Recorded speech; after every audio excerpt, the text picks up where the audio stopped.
Olá pessoal, estamos novamente aí com você até o final, agora naquela ansiedade preparatória aí para a prova de analista do IPU, tentando te dar as últimas doses aí necessárias para esta prova. Então, sei que está batendo aquele nervosismo, é natural, você que se lançou no estudo, você que esteve aprofundando as diversas matérias, nós aqui com você até o final, tentando lhe orientar aí com os principais pontos dentro das diversas disciplinas. Vou trabalhar com vocês aí algumas doses, algumas peculiaridades do processo civil. Agora, rapidamente, o que poderia cair, qual seria uma matéria aplicável, o que nós poderíamos colocar aí como algo que deva gerar uma certa expectativa de questões. Primeiro ponto, rapidamente com vocês, vou trabalhar com alguns pontos, vamos lidar aí com o conceito de ação. Então a ação é um conceito bem próprio para cair. Normalmente a questão vai te colocar sobre a ação perguntando as chamadas condições da ação, certo? Então, condições da ação, uma matéria bastante cobrada aí na hora da prova. Condições da ação. Você sabe que as condições da ação, falamos isso, extingue o processo sem resolução do mérito, conforme preceitua o artigo 267, inciso 6º, sem mérito.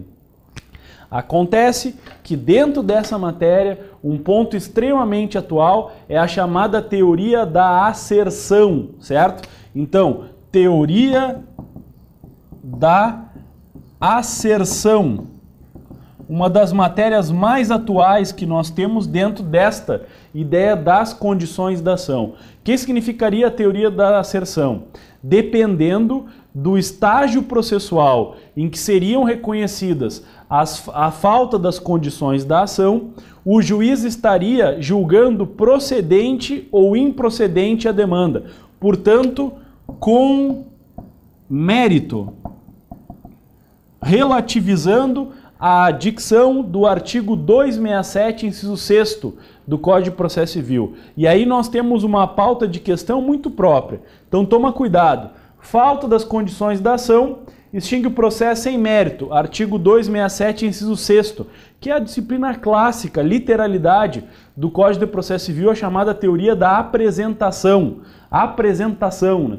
A teoria da asserção, que é a teoria em voga atual, ela diz o seguinte: se o juiz deveria analisar as condições da ação em status assertionis, pela asserção do autor, pela sua afirmação, e, portanto, deixa prosseguir o processo. Se a falta das condições da ação ela acaba sendo verificada na fase de instrução probatória, por exemplo, após o trâmite processual, já seria caso de julgamento de mérito e, portanto, procedente ou improcedente à demanda. Toma cuidado, essa é pauta própria de questões. Segundo ponto que eu gostaria de comentar com vocês, a questão da competência. O teu edital dá um olhar próprio para a competência e, portanto, competência é uma matéria muito ligada na hora da prova. Competência eu tenho que saber diferenciar o que é competência absoluta, o que seria competência relativa. Pelo artigo 111 do Código de Processo Civil, competência absoluta é matéria e hierarquia. Grande exemplo de competência absoluta, matéria e hierarquia, exemplificando vara privativa, vara especializada, a hierarquia própria da União Federal. Não esquece, artigo 109, inciso 1, a hierarquia pessoal da União Federal faz com que o processo, a partir da intervenção da União ou da participação da União, seja remetido ou inicie desde já na Justiça Federal, por norma de competência absoluta, matéria e hierarquia. Normalmente a competência absoluta está ou em vara privativa, especializada, ou em hierarquia pessoal, né, que é a própria União Federal, suas autarquias e fundações, assim participando do processo, deslocaria para a Justiça Federal. Competência relativa, valor e território. Competência relativa é importante, por quê? Porque a ideia do valor e território, onde nós temos como principal causa a cláusula de eleição de foro, muito comum, cláusula de eleição de foro, um ponto extremamente importante. Falou em eleição de foro é competência relativa, justamente porque o juiz poderia no caso concreto, verificar o foro pertinente para propositura de eventuais demandas. Não esquece também o artigo 112, parágrafo único do CPC. O que é isso? Que bronca é essa? O artigo 112, parágrafo único, ele vai dizer o seguinte, ó, o juiz em contratos de adesão pode reconhecer a nulidade da cláusula de eleição de foro. O juiz em contratos de adesão, ele pode reconhecer a nulidade da cláusula de eleição de foro. Está lá no artigo 112, parágrafo único do Código de Processo Civil. É a chamada competência mista, ok? Sobre competência, a última dose aí pra gente. Artigo 87, perpetuação da competência, ou também chamado princípio da perpetuatio jurisdictionis. Significa dizer que a competência é determinada no momento da propositura da demanda, sendo irrelevantes situações ou alterações no estado de fato de direito. Quer dizer, a parte proposição mudou o domicílio, continua a ação naquele foro anterior, porque justamente, naquele domicílio anterior, porque justamente a fixação da competência se dará no momento da propositura da ação. Eu tirei a fotografia. Pá, o réu está em Porto Alegre, então vai ser em Porto Alegre. O réu está em São Paulo, então continua em São Paulo. E se no curso da demanda o réu saiu de São Paulo e foi para Minas, continua em São Paulo, se é a regra do domicílio do réu, aonde ele estava no momento da propositura. E as alterações do estado de fato de direito? Não importam, não será modificada a competência por alterações do estado de fato de direito. O artigo 87 só continua e termina dizendo o seguinte, ó, se ocorrer alteração no que tange a matéria e hierarquia ou supressão de órgão judiciário, vai alterar a competência. Quer dizer, se eu alterar a competência em razão de matéria e hierarquia, criar uma vara especializada, é caso de alteração daquela competência então firmada. Por exemplo, tem a vara federal e aí eu vou criar a vara federal ambiental. Os processos da vara federal vão ser que digam respeito a meio ambiente vão ir para a vara federal ambiental. Então esse é o caso. Para ultimar aí a competência, súmula 206 do STJ, não esquece disso. Súmula 206 do STJ, te liga nessa súmula. A súmula 206 vai dizer: a existência de vara privativa não vai alterar a fixação da competência territorial dada pelas leis do processo. Então, a existência de vara privativa ou de especializada não altera a competência territorial fixada pelas leis do processo. Quer dizer, não é porque existe uma vara especializada que vai ter juízo atrativo. Eu continuo com o respeito à competência territorial das diversas comarcas, se eu estou falando na Justiça Estadual, ou das diversas subseções, estou falando na Justiça Federal, certinho? Esse ponto aí ligado à competência. Continuando, prazo, te liga no prazo. Prazo diferenciado do Ministério Público. Aplicação do artigo 188. Lembra lá, Ministério Público tem prazo em quádruplo para contestar e em dobro para recorrer. Então, ponto específico do artigo 188. Os benefícios, os privilégios de prazo para o Ministério Público. 4 vezes para contestar, 2 vezes para recorrer. Essa é a ideia própria dos benefícios de prazo do Ministério Público. E as contrarrazões de recurso, te liga nessa. Contrarrazões de recurso tem prazo simples, porque o artigo 188 vai afirmar 4 vezes para contestar e 2 para recorrer. A não ser que o Ministério Público ou a Fazenda Pública estejam em litisconsórcio. Mas fora isso, é caso de litisconsórcio com outro particular ou com outro sujeito. A não ser fora isso, é prazo simples para contrarrazões de recursos. Certo? Essa a linha aí colocada e no prazo um ponto bem importante. Citação também é um ponto bem importante, né? Sabem que a estrutura da citação ela tem um regulamento totalmente próprio no Código de Processo Civil. Quais são as formas de citação? 4 formas. Posso citar pelo correio, por edital, por oficial de justiça ou por meio eletrônico. 4 formas de citação. Pelo correio, por carta, portanto, por edital, por oficial de justiça ou por meio eletrônico. Acontece que o nosso Código de Processo Civil vai dizer quando eu não posso citar pelo correio. Eu não posso citar pelo correio, por exemplo, nas ações de Estado, te liga nessa, não posso citar pelo correio para pessoa jurídica de direito público, também não poderia efetivar a citação pelo correio, processo de execução, não teria citação pelo correio, incapaz, não teria citação pelo correio, e aí eu vou para os outros meios de citação. Quando o sujeito solicitar de outra forma, diz o próprio Código de Processo Civil, ou quando não tiver serviço de correio naquela localidade, também não poderia citar, o que é lógico, notório.